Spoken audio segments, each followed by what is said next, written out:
मेरा नाम काजल है और मैं एक हाउसवाइफ हूँ। मेरे पति मुझे बहुत ही प्यार करते हैं और हम दोनों बड़े ही प्रेम के साथ रहते हैं। लेकिन मेरी भी वही कहानी है जो अधिकतर महिलाओं की होती है। जल्दी शादी हो गई, फिर 5 साल में 3 बच्चे भी हो गए। पति की सैलरी उतनी तेजी से नहीं बढ़ी थी जितनी तेजी से महंगाई के साथ साथ खर्चे भी बढ़ रहे थे। हमारा कोई और आमदनी का जरिया भी नहीं था। ऐसे हालातों में बहुत सी औरतों को आपने देखा भी होगा, लेकिन मेरे साथ जो घटना घटी उसने मेरी जिंदगी को बदल के रख दिया। ये उन दिनों की बात जब मेरी शादी को 7 साल ही हुए थे। मैं गर्भवती हुई और मातृ सुख की प्राप्ति हुई। तब संतान रूप में मुझे लड़की ही प्राप्त हुई और इन बच्चियों में ज्यादा अंतर भी नहीं था, 2 या 2.5 साल का अंतर ही था। छोटे छोटे बच्चे को एक साथ संभालना, और मेरे पति की इतनी आमदनी भी नहीं थी कि नौकर रख सकें। मेरे पति, जिनका नाम अजय है, वो अपने माता पिता के इकलौते संतान थे। अजय के पिता अजय की शादी के कुछ साल पहले ही अपनी जीवन यात्रा पूरी कर चुके और जब शादी हो गई उसके 2 साल बाद माताजी भी बीमारी के चलते स्वर्ग सिधार गई। अकेले पूरे घर को संभालना मेरे लिए मुश्किल होता था। हालांकि अजय भी समय मिलने पर मेरी मदद करते, पर उनके ऑफिस चले जाने के बाद पूरा घर खाली हो जाता और मेरे लिए मुश्किलें हो जाती। घर में कोई और नहीं था जिससे मैं अपनी बात कर सकूं या अपनी परेशानी बता सकूं। अजय अपने ऑफिस से पहले ही इतना थक कर आते कि थोड़ा बहुत समय बच्चों के साथ रहते, फिर खाना खाकर सो जाते।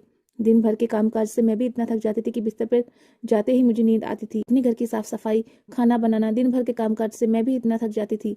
एक दिन अजय एक वृद्ध बाबा को घर लाए और बोले कि काजल, मैंने तुम्हारी परेशानी का हल खोज लिया है। आज से बाबा तुम्हारे सारे काम कर देंगे, साथ ही बच्चों को भी संभालने में मदद करेंगे। ये पूरा दिन हमारे घर पर ही रहेंगे, लेकिन शाम 7 बजे के बाद ये अपने घर लौट जाएंगे। अजय ने बताया, दरअसल ये बाबा अजय के बॉस के यहाँ नौकरी करते हैं और बॉस कुछ दिनों के लिए बाहर गया है, वह भी पूरे परिवार के साथ। यहाँ इनका कोई करीबी रिश्तेदार भी नहीं है, इसलिए बॉस ने कहा है कि कुछ दिनों के लिए मैं उन्हें अपने पास ले जाऊं। जो भी काम हो बता देना। देखने में लगता था कि बाबा कुछ उदास हैं। उनके सर के बाल भी सफेद हो चुके थे। अपनी नजरों को नीचे किए जमीन की तरफ देखते रहते। एक बार मेरे मन में विचार आया कि बाबा की जगह कोई औरत होती तो ज्यादा सही होता। उनसे भला मैं क्या ही काम करवाती, लेकिन अजय के बॉस की वजह से उनको मना नहीं कर सकते थे।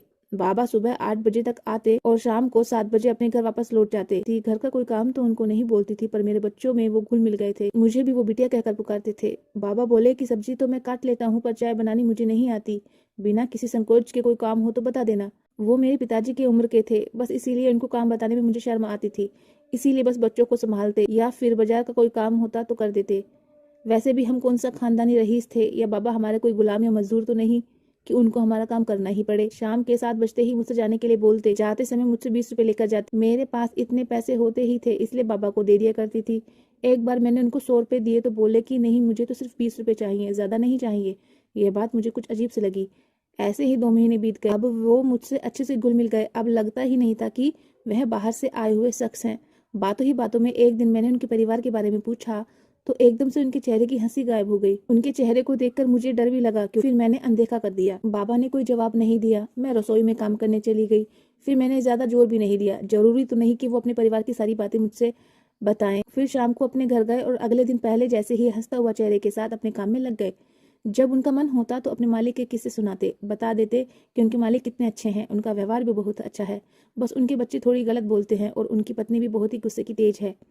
फिर बाबा खुद ही बोलते कि हमें क्या करना है, हम तो वैसे भी नौकर हैं। यूं ही दिन बीत रहे हैं। एक दिन बाबा से मैंने पूछा कि मालिक आपको कितनी तनख्वाह देते हैं। वह कुछ नहीं बोले और बर्तन धोने लगे। एक दिन वे घर आए।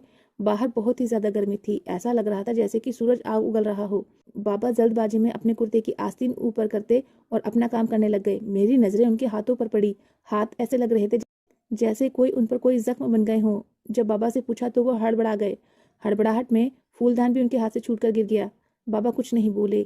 यह व्यवहार अजीब था, पर मैंने कुछ नहीं बोला। यूं ही दिन बीत गए। एक बार सलाद काटते समय खुद ही वो बात बताने लगे कि कैसे उनकी पत्नी उनका ध्यान रखती है। घर में पोते पोती प्यार करते हैं, वह भी बहुत ध्यान रखते हैं। बेटा भी खूब सेवा करता है, मेरी सारी बातें मानता है। यह सब बातें जब वो कर रहे थे तो उनके चेहरे की मुस्कान देखते ही बनती थी। फिर बाबा मुस्कुराते हुए अपनी आंखों में आए आंसुओं को साफ करने लगे, जो शायद खुशी में आंख से बाहर आ गए थे। एक बार बाबा से मैं बात कर रही थी कि अचानक बोले कि मेरी कोई बेटी नहीं है, अगर होती तो तुम्हारे जैसी ही होती। फिर मैंने पूछा, बाबा आप नौकरी क्यों करते हो? उनका कोई जवाब नहीं आया। बहुत ही अलग स्वभाव था। बोलते तो सब कुछ बता देते, फिर कुछ पूछो तो कोई जवाब भी नहीं देते। मैंने सोचा हो सकता है बेटे की सैलरी कम हो, इस वजह से मजबूरी होगी, क्योंकि महंगाई भी तो इतनी बढ़ गई है। एक दिन मैंने अजय से बोला कि आपकी बॉस यहाँ नहीं है तो बाबा को सैलरी भी नहीं मिल रही होगी, तो जो कुछ भी आपसे बने तो आप बाबा को दे दिया करो। अजय ने बताया कि हमने कोशिश की थी, पर बाबा ने ये कहते हुए मना कर दिया कि अपने खर्चे जितना पैसा मैं काजल बिटिया से ले लेता हूँ। मैं ये जानकर हैरान हो गई कि भला 20 रुपए से क्या होता है। अगले दिन जब बाबा आए तो मैंने पूछ ही लिया, बाबा 20 रुपए में अपना खर्चा कैसे चलाते हो? आज बाबा ना तो बाहर गए और ना ही चुप रहे, बल्कि बोले कि बेटी किसी दिन मेरे घर आना और खुद वहां अपनी आंखों से देख। फिर मैंने अजय से बात की और हम बाबा के साथ उनके घर गए। जब हम वहां पहुंचे तो मेरे पैरों से जमीन ही खिसक गई। एक पुराना सा इलाका था। गली में अंदर जाकर 5-7 मकान छोड़कर गली बंद थी और गली में अंदर जाकर कोने का मकान ही बाबा का था। घर में वीराना छाया था। सब जगह मिट्टी के ढेर लगे थे। कमरे तो थे, कमरे के दरवाजे नहीं लगे थे। घर में सामान के नाम पर एक पानी का जग और गिलास ही था। सामने एक पुरानी सी फोटो लगी थी, जिसे देख बाबा बोले कि देखो भाग्यवान, आज हमारे घर कौन आया है। बाबा के घर की हालत देख हम दोनों तो जैसे वहां जम ही गए। उनके घर की हालत देख ऐसा लग रहा था कि उनका पूरा परिवार किसी दुर्घटना का शिकार है। इसलिए बाबा बिना सैलरी के भी काम करते हैं ताकि उनका ये बुरा समय कट जाए। बाबा हमें एक दूसरे कमरे में लेकर गए, जहां उनके बेटे बहू की फोटो लगी थी, जिस पर धूल जमी थी। फोटो से लग रहा था कि बच्चों की उम्र कुछ ज्यादा नहीं रही होगी। फिर बाबा ने बोलना शुरू किया तो बताया कैसे उनके बेटे ने अमीर घर की बेटी से शादी की और अपनी पत्नी के साथ बाहर रहने चला गया। कभी कभार आता भी था, फिर वह भी बंद हो गया। बाबा ने रोते हुए बताया कि कैसे अपनी हर जरूरत को मारकर उन्होंने बेटे को पढ़ाया था, पर बेटे ने अपने माता पिता का नहीं सोचा। बूढ़ी माँ बेटे का ये सदमा नहीं सहन कर पाई, पहले बीमार रहने लगी, फिर एक दिन दुनिया ही छोड़ दी। ये बात बताते हुए बाबा के होंठ कांप रहे थे, आंखों से आंसू बह रहे थे। अजय और मेरा दिल भी बैठ गया। बेटे ने कैसे उनकी जिंदगी को तार-तार कर दिया। जब माता पिता को सहारे की सबसे ज्यादा जरूरत थी, तभी उनको अकेले छोड़ दिया। दोस्तों, ये कहानी कोई नई नहीं है। बहुत सारे माँ बाप के साथ औलाद इसी तरीके का व्यवहार करती है, जबकि माँ बाप पूरे जीवन की कमाई बच्चों पर खर्च कर देते हैं और अपनी इच्छाओं को मारकर अपनी औलाद की इच्छाओं की पूर्ति करते हैं।